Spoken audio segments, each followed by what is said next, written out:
Hello, we are continuing Act 3, Scene 1 of Macbeth. And so Macbeth had that soliloquy on stage, and now his servant is bringing back the two men. We don't know what they have in store for Banquo, but we can imagine. So we're picking back up there. King Macbeth. Who's there? Now, you, boy, go to the door and stay there till I call. He's greeting the two men. Don't want to say who they are.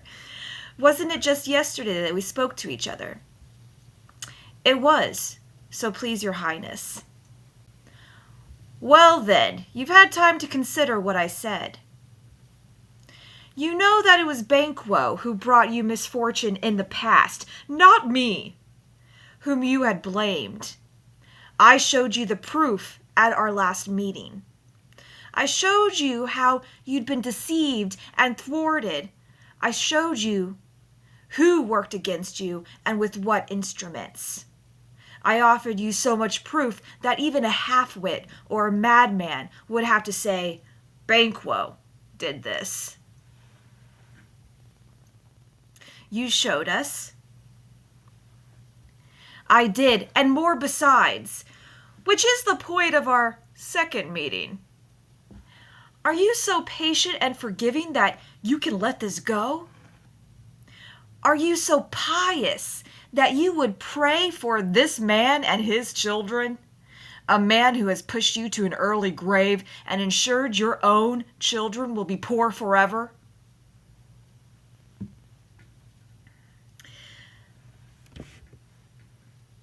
Who is Macbeth sounding like here when he's trying to convince these two men of something? And this is their second meeting, right? This is not their first meeting together.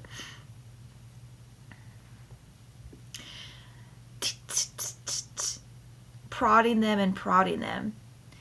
Are you so patient and forgiving? And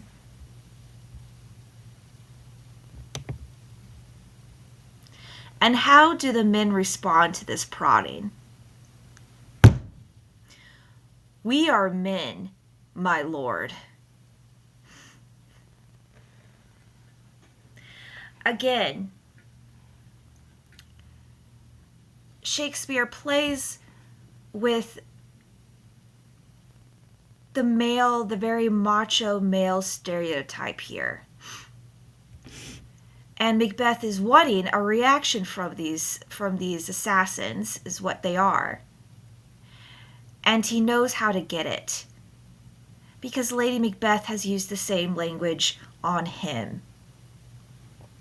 And he goes on, yes, you belong to that species of men, just as hounds and greyhounds, mongrels, spaniels, mutts, lapdogs, swimming dogs, and demi-wolves are all classified as dogs. But if you rank dogs by their qualities, you can distinguish which breeds are fast or slow, which are clever, which are house dogs, and which are hunters. Nova's really offended by that. She thinks she can be all of these things. Why can't she be a hunter and a house pup? That's what she asks. Look at her, offended.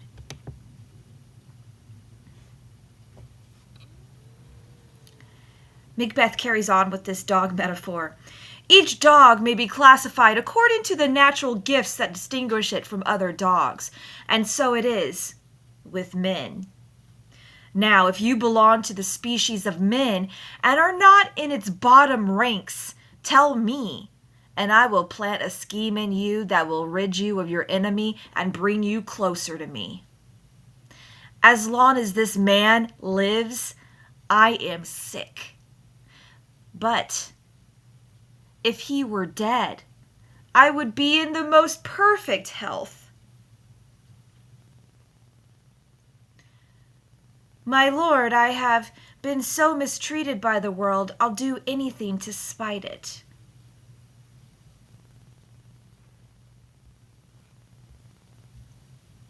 And I as well.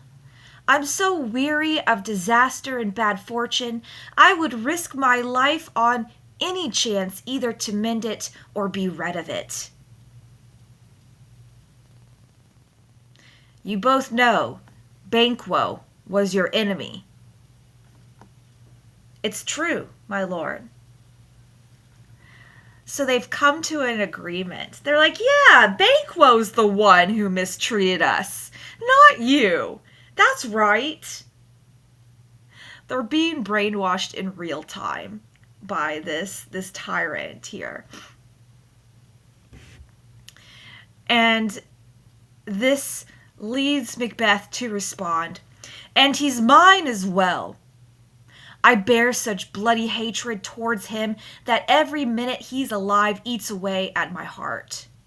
And though I could use my royal power simply to sweep him off this earth, I cannot, for we have common friends that I cannot alienate. Instead, I must wail in public for the man I, myself, have killed. And this is why I solicit your help. I must hide my business from the public eye for many reasons.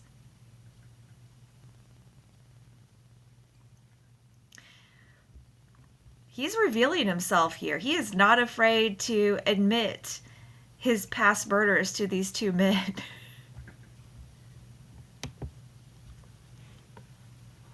And they respond, "We'll perform what you command of us, my lord. Though our lives..." Yes, I can see this in your eyes. Within the hour I will show you where to plant yourself and exactly when to strike. It must be done tonight, away from the palace. Always remember that I must be free from suspicion. And to make this plan perfect, Banquo's son, Fleance, must embrace his father's dark fate. Go. Consider all of this. I will come to you soon. And then they literally consult with each other for 30 seconds. We have already considered, my lord. I'll call for you soon, then. Wait inside. It is done. Banquo, if your soul will find heaven, it must find it tonight.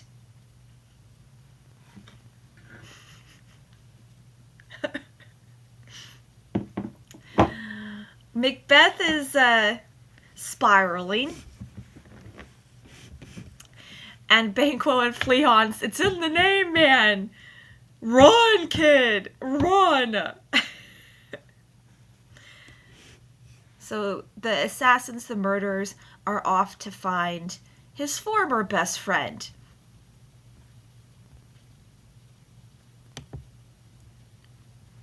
And that brings us to Act 3, Scene 2. And we haven't seen much of Lady Macbeth. We've seen, recently we've seen Macbeth plotting. But we haven't really seen her involvement in this plotting like we did with King Duncan's murder, right? She was very involved. In fact, she was orchestrating how it should be done and carried out. And the voice in Macbeth's ear, right? How he was with those two men previously. So we'll see what she feels about this, if she even knows. Brings us to Act 3, Scene 2.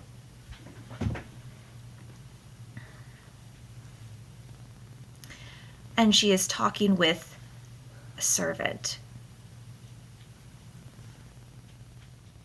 Has Banquo left the court?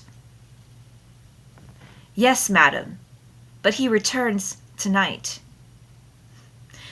Go tell the king that I wish a few words with him. Madam, I will. And this is her thanking on stage. To have the thing you desire, but feel no satisfaction for it. Why? Then you all have spent all to gain nothing. Then you have spent all to gain nothing. Safer to be the thing destroyed than the destroyer, whose joy is racked by anxiety.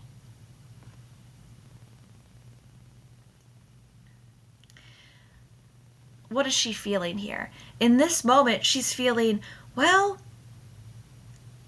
it might be better to be King Duncan in this situation, right? He's no longer racked with guilt, any kind of feeling like I am right now. It is better to be the thing destroyed than the destroyer. Dare I say, is this Lady Macbeth feeling some guilt here? She is. She's feeling a little guilty. She's feeling a little remorseful. She's racked by anxiety. She's racked by fear as well. So it's a mixture of guilt and constant paranoia that she's experiencing. Not unlike Macbeth, only he is channeling it in a different way.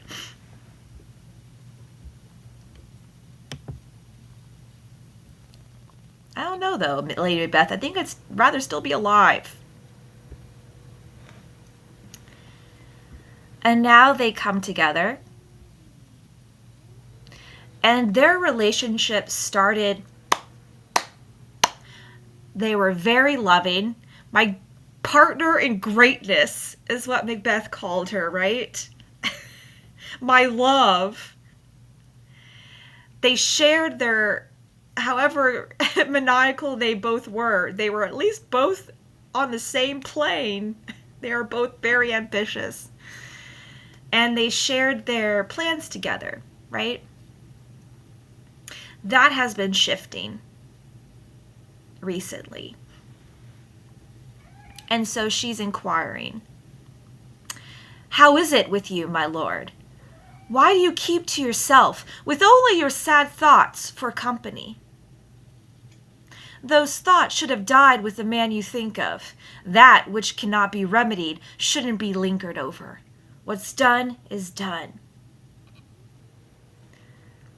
She's assuming that he is racked by guilt for King Duncan and has no idea of any other plots in the background, especially against his best friend, right? And he responds, "We have slashed the snake, not killed it. She will heal and revive and will be threatened by her fangs once again. But the universe can break apart and heaven and earth can crumble before I'll eat my meals in fear, or let these terrible dreams that shake me nightly ruin my sleep. We have slashed the snake, not killed it." This is Macbeth in a nutshell. This is why the cover of the graphic novel is this image, because it epitomizes the character. He's never going to be satisfied. It's never enough. We have slashed the snake, not killed it. There's always someone in the background waiting to take my crown. I must kill them all. In other words,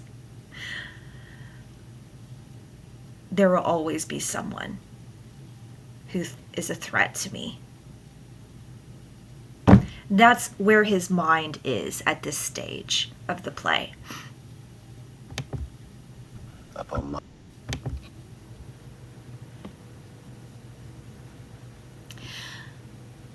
And he mirrors Lady Macbeth, his wife, in this sentiment.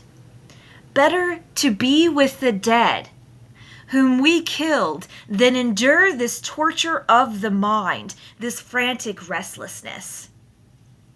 Same sentiment of Lady Macbeth, right? Duncan is in his grave. Through with the fever of life he sleeps well. Treason did him in, and now nothing can touch him, neither swords, nor poison, rebellion, invasion, nor anything else.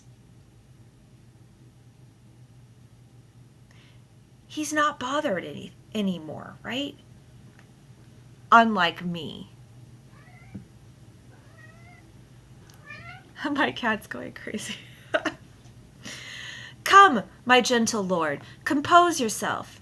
Be bright and jovial with your guests tonight. Oh yeah, there's a party, you guys. I forgot about that one.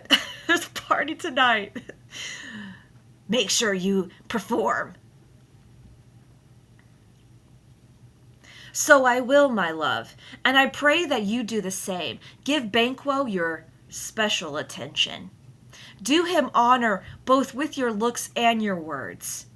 As long as we're in danger of exposure, we must flatter him and mask our hearts. Sounding like her, right? And she's a little remiss. It's like, I don't know if I like this monster that I created. You must stop talking like this.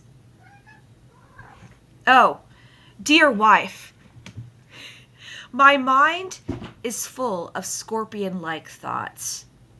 You know that Banquo and Fleance still live. From the original text, famous line, oh, full of scorpions is my mind, dear wife. Love that line.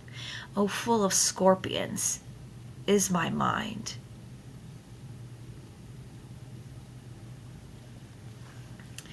But they won't do so forever. There is comfort in that.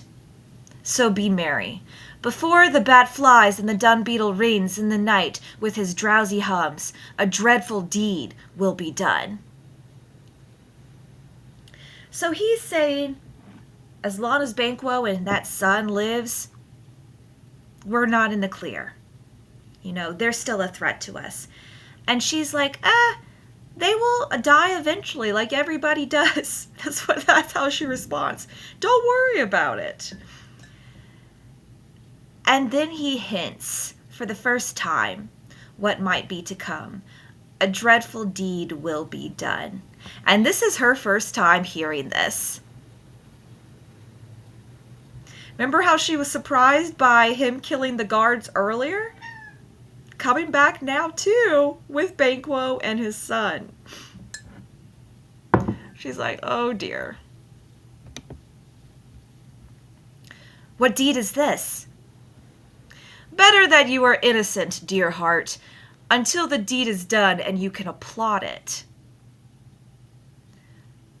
Come, night, and blindfold the tender-hearted day. With your bloody and invisible hand, tear up the contract of Banquo's life, which keeps me in fear. The sky grows dark, and the crow flies home to the rooky wood. The gentle creatures of the day begin to nod and drowse, while predators of the night rouse to seek their prey. You look surprised at my words, but do not question me yet. Bad deeds strengthen themselves with further evil. So, I pray, go with me. That's also Macbeth in a nutshell. Bad deeds strengthen themselves with further evil. Right? That's how he feels now.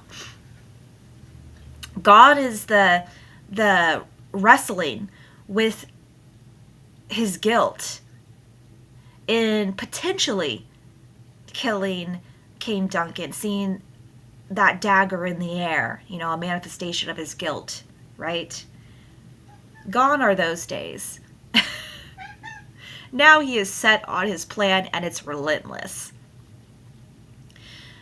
Enter that plan. Act 3, Scene 3. We have our two assassins. Oh, but wait! There's one more.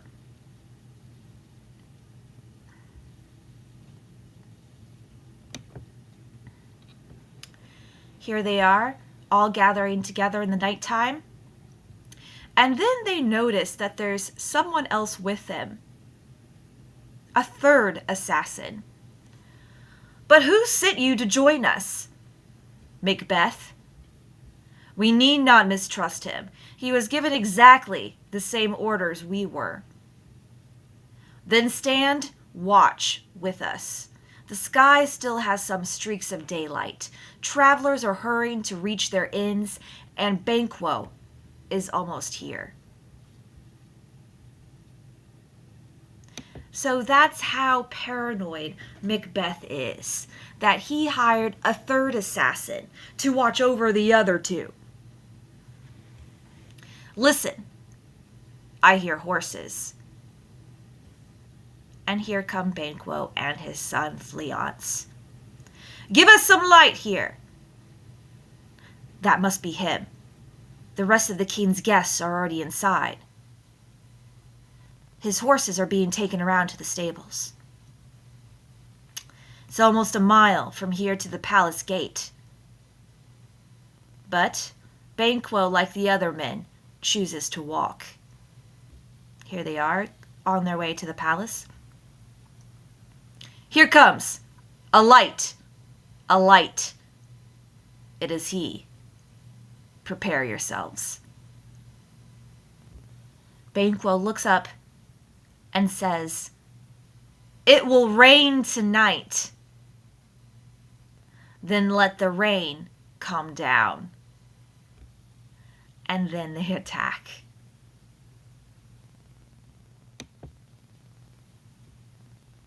Oh, treachery! Fly, good Fleance! Fly! Fly! Someday you may revenge. Oh, villain! And there goes his son. It's in the name, man. He is running for his dear life. There he goes. Run, Fleance! Who struck out the light?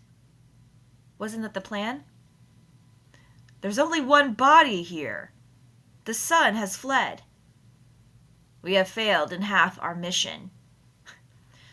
Well, let's be gone, to tell Macbeth what we did accomplish. All right, so in their attack, they only managed to attack, they did kill Banquo. But the sun got away. And man, Macbeth is not going to be happy about that. It's a scene of Banquo's murder from Sir Patrick Stewart's version. We will pick it back up with this banquet, with this party, where Macbeth finds out that they did not finish the job that they were asked to do. And man, he's going to be a bit angry about that, and even more paranoid. Pick back up with Act 3, Scene 4 in a bit.